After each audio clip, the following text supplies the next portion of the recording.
It's been a very eventful week for sports, a really great month, but there was a blot, the death of a boxer. We discussed it on Thursday. Yep. We understand there's some new development there. Following the discussion on Thursday of the need for the sports authority and the boxing authority to get its act together. What has happened, Godfred? So following that conversation, the National Sports Authority issued a statement basically putting a halt to all boxing activities until certain things have been done. That includes the formation of a boxing normalisation committee, which we are told will be inaugurated today. Now, on that committee will be Mr. Samir Kaptan, a former chair of the Ghana Boxing Authority. Good. Three-time world champion, Burma Azuma Nelson is on there as a special technical advisor. I'm looking at the list. Brigadier General Ishmael Benkote, he's a seasoned boxing administrator. Ni Akwe Bruce Thompson, lawyer and editor of the Supreme Court of Ghana Law Reports. Very good. Dr. Eric Tete Ayite, an internationally accredited ringside medic. He's a youngin in there. Kutu Furiasari, long-serving trainer of the National Amateur Boxing Team. There's Lester Niama Kwating, financial consultant and boxing investor. And there's Nat Ato, who has been covering boxing for years and is a seasoned ring announcer. What will be their terms of reference? So basically, their mandate is to design and implement a 5-year roadmap to sanitize the boxing ecosystem, restore public trust, enforce safety and medical standards, and conduct fresh elections to produce credible long-term leadership for the GB. And these details are kind courtesy Prince Donuleku of the Daily Graphic. So we understand this afternoon the man who led the committee to produce a report you referenced is going to inaugurate this committee. Yes. And they will be given how long to normalize football, do we know? Boxing, you mean? Boxing, yes. Yes, I don't know exactly how long this will take, but I'm sure we'll get details once it is launched. But again, if we had done this a while back, maybe in November, things should have been started. So his report, the Nigerian boxer died in February. In March. The report was in April. Good. So if we had implemented yes, would be November. Would have had boxing running normally by now. From November. So we've lost about 6 months. Yes. Okay. But at least now the committee will be inaugurated and they'll be given some time to work. Yes. But does that end the issue or the other reforms that are needed? Or no, I think that this is a great start. And the caliber of people who have been named know exactly what is required to get the sport back on track. I know a lot of people are upset. IT Powers was upset over the weekend because his fight got cancelled and all that. But ultimately, somebody must be responsible for the lives of the people who participate in this sport to make sure that it is done and it is organized properly for people to, those who enjoy it, to enjoy it, for those who participate in it, to participate in it safely, in a manner that allows them to grow and represent the country properly too.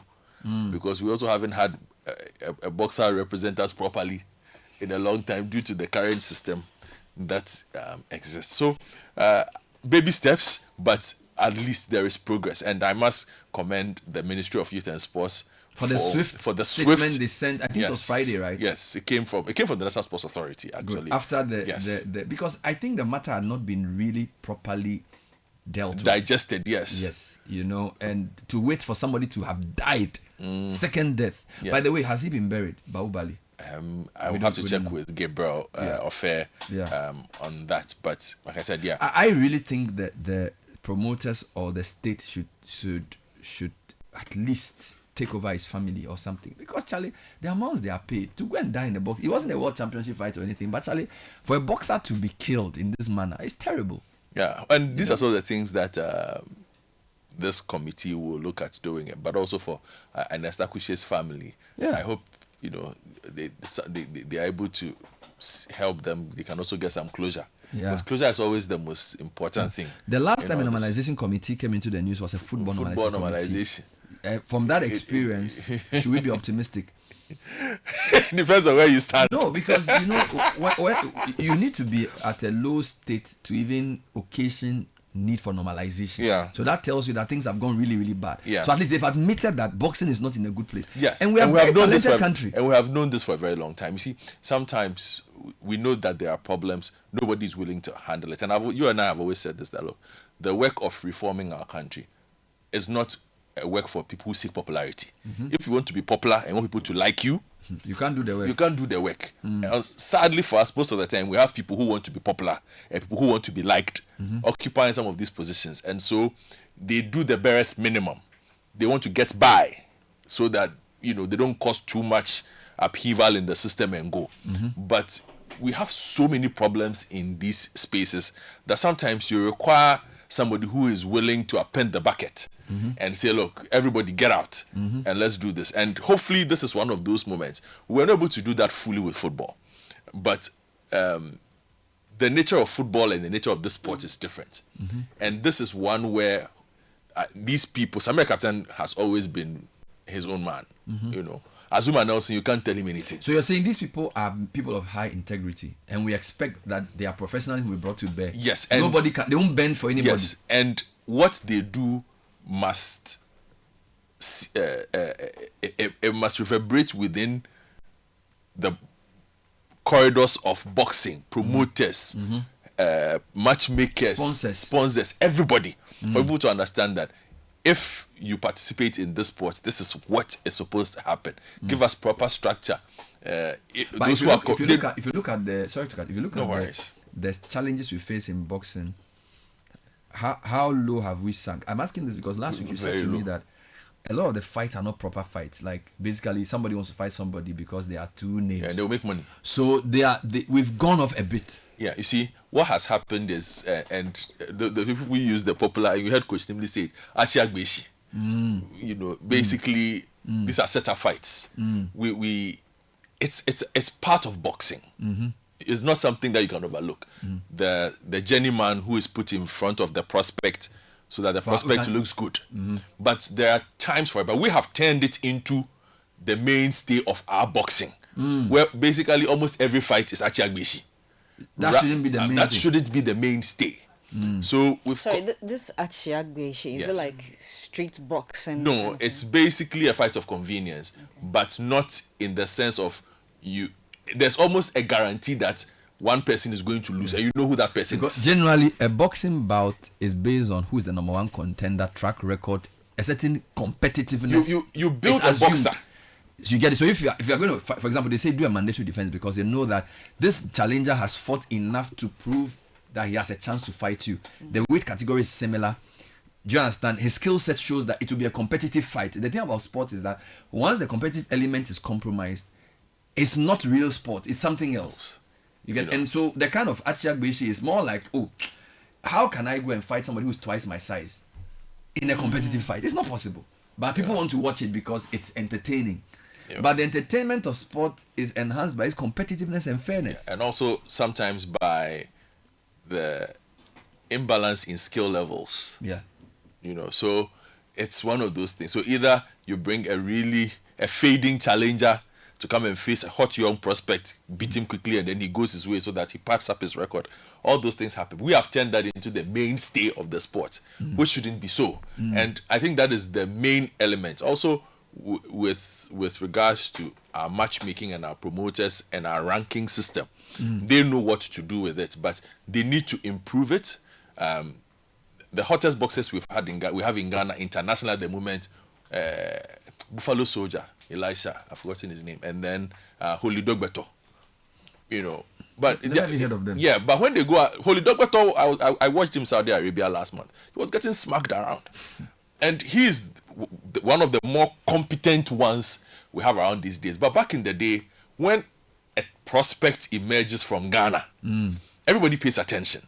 So their job is to make sure that we get back to the point where when a prospect emerges from our boxing structure, everybody knows that this prospect is somebody that can go the distance. So big task this committee. But can I also say that generally, globally, boxing itself is struggling? I mean, boxing is not what it used to be 20 years ago. But boxing is facing serious competition from MMA. From mixed martial arts. MMA. It's something that you cannot overlook. The regularity of fights, the fact that the best regularly fight the best. But boxing is still the passion of a lot of people. It's the basis, it's the foundation sport for those in combat I'll give you an sports. example. In the 80s, everybody knew who the undisputed heavyweight champion of the world was. It's become money. Most of us knew who the main Champion, the main man was. In Ghana, because of Azuma, we knew the featherweight. Then there's always the heavyweight champion of the world. Sometimes welterweight is pretty known. The weight divisions that were not that well known because in Ghana we didn't have those many. We didn't have middleweights and cruiserweights. But a lot of times it was welterweight, lightweight, featherweight. That's our division. That's our division. And of course, the heavyweight champion of the world is a big sports star. It's the blue ribbon division of boxing. I don't know, for some reason it's who's the guy now? Who's the Usyk, Alexander Usyk. Something is just. No, I mean, I think the Usyk last is a generational talent. I You think can't the, even I go think there. the last genuine super. You see, there's something about star attraction. So what Usain Bolt did for athletics. So when you had like Mayweather, he's a trash talker. He's arrogant. He's black. People want to watch the fight. Followed by Canelo. And there was Pac-Man. Then there's Canelo. But I mean, Canelo had this guy who beat him recently. Terence Crawford. Crawford is great, but you also need a pulling power. And I feel like the sport is not doing well because they are lacking people who can attract the talent views. The talent is there, but what has affected boxing is one, there are too many sanctioning bodies. So you used to have the big four, WBC, IBF. Right now you have IBO, you have this, and there are too many titles. It used to be just like 6 or 7 titles. And then they unify the titles with one fight. Now IBF will do WBC. Now there are all kinds of titles in the sanctioning bodies. So everything is spread around, and then you also have a system where promoters protect their boxers more than used to happen. So now you're not getting the real exactly. You last week you were discussing the trilogy, the hands Hagler fight with Sky when we're having our production meetings. Sugar Ray Leonard, Duran, Marvin Hagler, those Thomas Haynes. They will unify and fight. Everybody will watch. It's now not like they are protecting anybody. Now you have people just protecting their boxers and dodging the waiter. So you don't regularly have the best fighting the best. So this like Crawford MMA versus Canelo was even. I mean, because Canelo is on his way out, right? Yeah, he's there. Yeah, so it's not. We don't have that regular. So it's the biggest fight this year. So in this year you've had one. The one boxer that everybody and you are certainly, if I mention Naoya Inoue, I don't know who he is. Exactly, but basically biggest star in boxing right now. Really? Oh, yes. What weight division? Naoya, the monster Inoue has worked himself all the way up now to. Charlie. He's far from flyweight all the way up. He's basically on a Manny Pacquiao kind of trajectory. He's the biggest draw outside of what Canelo and Crawford are doing. But again, that's not the point. It cements the point that you're making, that 10 years ago, everybody would know a Naoya Inoue type talent. It would be global. Even Golovkin or whatever. I mean, when a boxer is good, you know. Yeah. But Charlie, so they have work to do. We have a lot of work to do in Ghana. Because for me, right, if you look at Ghana's Olympic history, the places we typically get medals, boxing would have been amateur the best. boxing. Amateur boxing. And even that is suffering. Yeah. The guy who won the bronze for us at the Commonwealth Games, I don't know where he is now. I'm happy somebody took him somewhere to where he can focus. Because he was getting a bit wayward. But I'm happy he's now back on track. He's gone professional. Yeah, he's been taking is he a featherweight or what? I need to check. I think he's a bantamweight. And where's Agbeko now? Oh, he's retired. Gone. Yeah, he's dealing with his own issues. So he's managing himself. What is our closest prospect to a world champion? We don't have any. Oh my God. No. The land of Azuma. Yeah. Doesn't have a world champion on the horizon. Which is why we need normalization. Why do we allow things to go so bad? Because is it corruption? Because yes, it is. It is corruption. People are making money. You see, so but they put in America and they're also making money. No, but the process of getting there. Why do you need to be corrupt to make money? People are making money generally. Why do you have to? It's almost like saying that you can't easy money. Maybe let's qualify. Easy money. Aren't people making money the proper way everywhere else? Easy money. Oh come on, guys. You see, so we all lose. Exactly. No, but which is why but the they don't care. Interest precedes everything. You see, which is why I'm saying that they need to fix the divisions. They need to fix the rankings. They need to fix the promoters. They need to fix things so that we see proper challenges amongst themselves. So that by the time a boxer is, if we say the top ranked featherweight in Ghana boxing, the top ranked featherweight in Ghana boxing should be top 3 featherweights in Africa all the time. Yeah. The top ranked lightweight boxer in Ghana should perhaps be the best lightweight boxer in Africa all the time. That has always been the standard. You know, when Isaac Dogbe, who was the last, I would say, relevant boxer we had, was fighting in the division that he was in, who was going to compete with him in Africa? Nobody. He was quite clearly the best in that division. So we need to get back to that point where we are producing world-class elite talent. We are no longer producing elite talent, and that's what the thing that pains me, that the most popular fighters are the West fighters. So it's almost like we are going for the absurd. Like they have powerful names, you know, they have but there's now a focus more on the antics than the skill. Yeah. You know, the other time I was Like talking about I mean no offense, but Bukom Banku, if you watched Bukom Banku when he was an amateur boxer and the early days of his professional career, Bukom Banku was a top tier talent of boxing. When he started, he had very little flaws. Bukom Banku's biggest flaw is work ethic. Talent was not a problem. He did not have the work ethic to see him through. So he could have become a real great champion. Bukom Banku was basically James Toney reborn. He had everything. But then you have his son, for instance, who is being pushed in a certain way. And if you watch Ambitious Tilapia, and he's a big draw. If Ambitious Tilapia is fighting, everybody wants to go watch. But he has not been given the basics. He should not have the kind of pool and the stages that he occupies based on his talent level. But we push them there. So once they start getting there, we're like, oh, the next time you will see, he's in the UK fighting. Fighting some Commonwealth something. Then they'll slap him around in the UK. Then he comes back. We need to get a bit more serious with that. And so Azuma Nelson, Samir Captain, all these persons, Niakwe Bruce, Brigadier General Ismail Benkote, Dr. Eric Tete Aite. Look, you have a big job, and I hope they listen to the professionals. Okay, like let me take you to a different direction. Not boxing. Take me. I've read a few places people say that we should, and this don't insult me. The people who are the UDS football team should replace the Black Stars. I've heard a few people say. I've heard people say. I want you to just deal with it for me, because you know who said that. Even who said that? Even on my phone, because somebody sent it to me. They don't understand. No, it wasn't Obeku or somebody. Wait. James Obeku. Oh, tell me. No, see. Good morning, Bernard. Good morning. Please make time and watch the playback of the UDS versus Paulista match.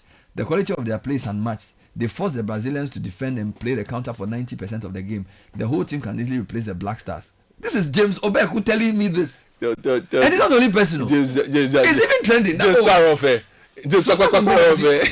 want we can't get any quality out of it. I've not said that. Use your professional. I'm asking you a question. No, Sky.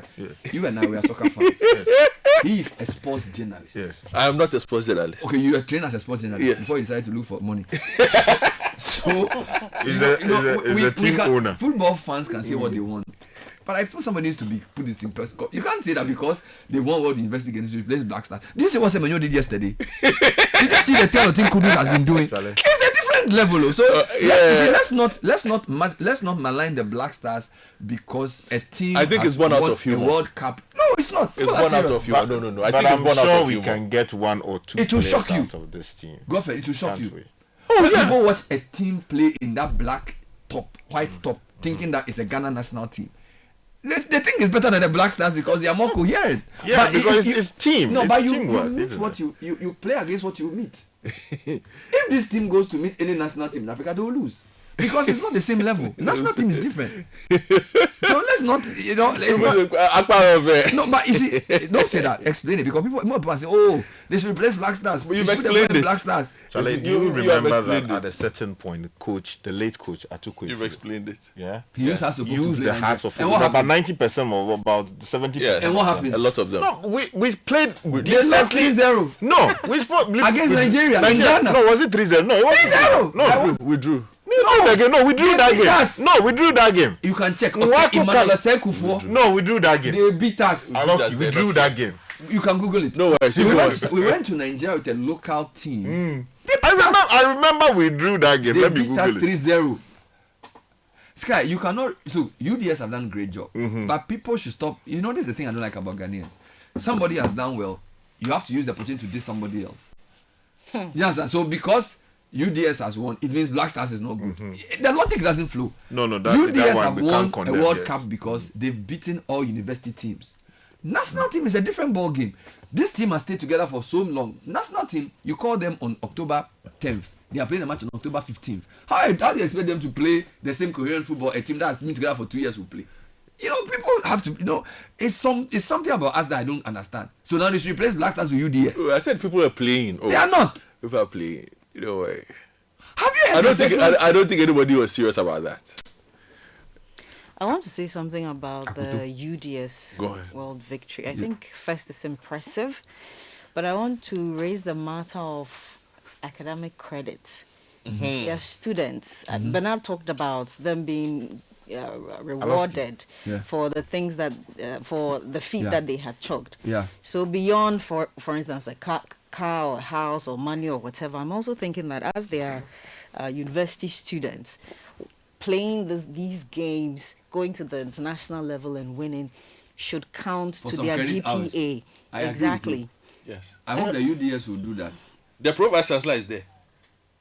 You see, what I'm trying to say... But the difficulty is our universities don't do that. Yeah. It's extracurricular. Our universities don't have a system that recognizes the validity of sports excellence. That's the issue.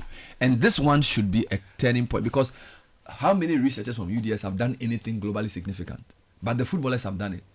At the end of the day, national pride is also critical. So I'm saying, find a way to honor them and also create a proper sports program where, as you said, the grade point average of students, those who excel in sport, it will count for something. Not just sports within the university, but even externally. Yes. It's count towards their GPA. I think it will save our athletics, because I think a lot of our athletics talent is in the universities. And if the universities can find a way to encourage people, I've had people who are so good at athletics who have had to sacrifice it because they want to pass their exams. Yeah, you know. Godfred hinted on that. The balance. You always have to. I played football in school, but you have to focus on academics. See, Akuto, if you like, Charlie, scan I am the scandalized. media in Ghana. I am done. So see, me, I'm saying that. I'll ask you. All right. Ghanaians are using the coherence of the team to assess them. You see, if Ghanaians will say, from what we saw the UDS team play in a tournament, this is what we expect Black Stars to do.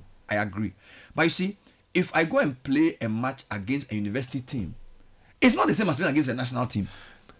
So you cannot judge Black Stars on the basis of a team that has been together for over 2 years playing other university teams.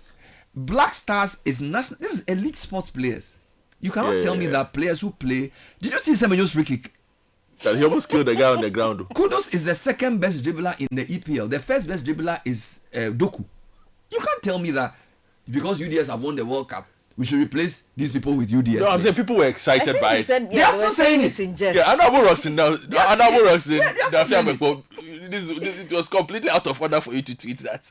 But I'm just saying it's also a sign of the excitement. Yeah, it's just excitement. And he's entitled to it. Oh, I'm not holding. I'm just saying it's out of order. You know, but people are excited. Let's allow the excitement. It's out of sporting order. It's possibly good to say it as a soccer fan, but no professional will say that. Why not? It's about team. Because even the House of Oak that represented Ghana, House of Oak is a different level than a university team. Then on that point, professional. It was 0-0. It was 0-0. Oh yes, I watched that game live. Games. They lost the first one 3-0. They're doing 0-0 here. I'm telling you, they played 2 games. 0-0. It was a two-legged affair. He's talking about games. They lost the first game. And I'm saying that House of Oak in their heyday, and that was the best House of Oak team ever. They were ranked in the top 8 of CNN Club of the Year. This is that took a few House of Oak: Edmond Cobson, Emmanuel Jogu, Emmanuel Sekou for Ismail. I mean, this House of Oak team was great. It's their greatest ever team. Even they couldn't adequately replace the Black Stars because Nigeria gave them a wallop in 3-0. I remember. So don't come and tell me that UDS team should go and play for Black Stars. Let's get serious in this country. Let's not vilify Black Stars because UDS have done well. Let's tell Black Stars, watch this and be inspired and also play well. That's what we should say. Let's not start this Black Stars. It's okay. You continue. Anyway, let me say good morning to my good friend Dr. George Anani at Wits University. He's listening in. Wits University? Yeah. Are they a South African? Yeah. He's doing some good work there. Are they a football team? Yeah, they had a professional football team. Their school team was a professional football team, but they've been relegated. You see, Sky, At the moment, Stellenbosch are the ones playing. So UDS, well done. When they come back, we meet them at the airport. Oh yeah, amazing achievement. Let's build a bungalow for each of the players. In my living memory, I haven't seen many people win anything global. What can be done for them quickly? They don't have proper sports facilities at UDS. Beautiful. What they have done with hard work and determination. You should build a stadium for them. They don't have proper sports facilities there. So if the state is so minded, a school like that who have shown consistent, and this is not a one-off, they've been performing very, very well at these games. You know, you should use the opportunity to do some sports infrastructure. Give them a proper football field at least. If you don't do anything, give them a proper football field. Wow. But they have the Tamale Stadium, or it's not in good shape. No, I mean they're in school. University of Ghana, do you know the number of pitches you have in UG now? Tamale Stadium itself is not in a good shape. Yes, but I'm saying the university, the students don't need to go out to the stadium. They need it on campus. In the school. So the ministry should give them a proper playing pitch as a gift. The Black Stars used to train at Sabah Field when I was there. So it's that good. But Sabah Field is big, eh? Yeah, but it's been fixed. It's huge. It looks a lot of the Premier League teams, that's where they train now. Yeah. So well done UDS, but please leave Black Stars alone.